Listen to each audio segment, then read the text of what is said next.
For about 75% of the Champions League tie against Juventus, Tottenham were the better team. Their deficiencies could even be pinned down to 7 mad minutes in Turin and 3 more at Wembley, the passages when Max Allegri's side scored the 4 goals that secured advancement into the quarter-finals. Spurs were brave when falling 2 down in Italy, moving to control the game through measured possession and creating enough chances to actually win it. Back in London they began with composure and bore the impression of a truly seasoned performer at the business stage of this competition, diligently fending off Juve before going ahead through a clinical attack. But the Italian team's second-half blitz after Allegri altered his formation undid all that good work. Spurs were unable to react to Gonzalo Higuain and Paulo Dybala linking more closely, and once Juve had struck with venom they recoiled back to see the contest through. Tottenham's players appeared utterly distraught at the final whistle. This had been a glorious opportunity to cement the progress made under Mauricio Pochettino by knocking out one of Europe's genuinely great sides. And it was missed.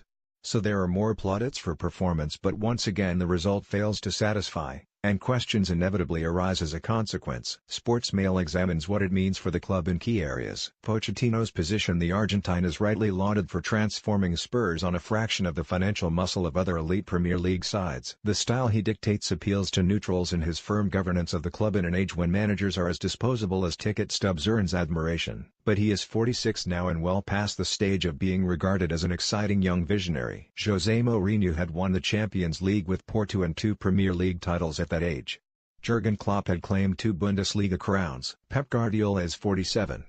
Pochettino is overperforming as a manager and leading Spurs to the top of Group H by beating Real Madrid. And Borussia Dortmund indicates significant strides after finishing behind Monaco and Leverkusen last season. Had Spurs drawn ball rather than Juve, the picture would almost certainly be different, too, but the absence of something tangible to put into the history books might prompt serious reflection this summer. Winning the FA Cup would provide a pick-me-up, and a first Spurs trophy in 10 years. But a man as driven as Pochettino would want more. Abel Kane. This has been another stellar season for Harry Kane. He became a member of the Premier League's 100 club in a speed only bettered by Alan Shearer, and has passed 20 goals for a campaign for the 4th time in a row, matching Shearer and Thierry Henry.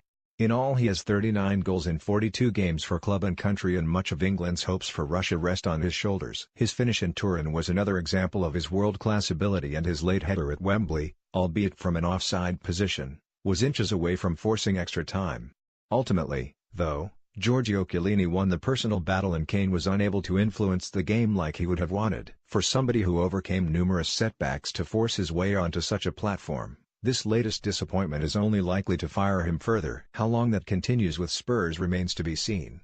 He is paid far less than other strikers at his level, and while Spurs are ready to offer wages worth £200,000 per week, the attention from Real Madrid is sure to flatter.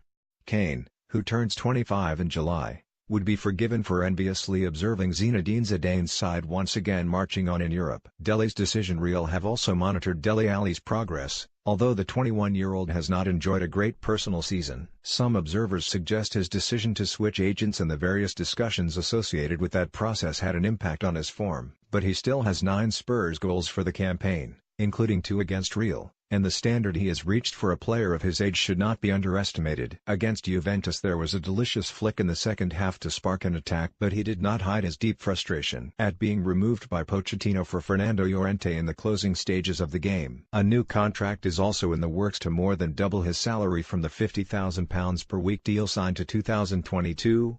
But he also has much to ponder when the campaign closes. White Hart upgrade. The new stadium is set to be completed this summer, and the increased 62,000 capacity would propel the club into economic competition with the likes of Arsenal, Chelsea, and Liverpool. It has been reported that Spurs are likely to request their opening few games for next season take place away from home as the finishing touches are applied, but once open the ground should prove transformative. The salary caps that have remained in place, and delicately balanced by Chairman Daniel Levy, would shift upwards and eventually allow Spurs to offer terms equitable with those clubs that can currently blow them out of the water. How soon that change comes is open to speculation, however. Having made a decent temporary home of Wembley, the move to White Hart Lane MK2 should excite current players and provide an attraction for potential signings. Squad shuffling. Pochettino and Levy have operated with ruthless efficiency when it comes to streamlining the squad, and further tailoring is expected in the summer. Primary among those alterations is the situation surrounding Toby Alderweireld. Increasingly it appears the Belgian defender could be sold with a new contract yet to be agreed. His current deal contains a 1-year extension option, which would see him retained to 2020. but it also features a £25 million release clause for next summer. The 29-year-old was again not in the Spurs squad against Juventus after injury, and Barcelona's interest is no secret. Danny Rose is another major name whose sale would not be entirely unexpected after those explosive comments last summer about Tottenham's aspirations. The 27-year-old, likely to start for England and Russia, has lost his regular place to Ben Davies and the future is unclear.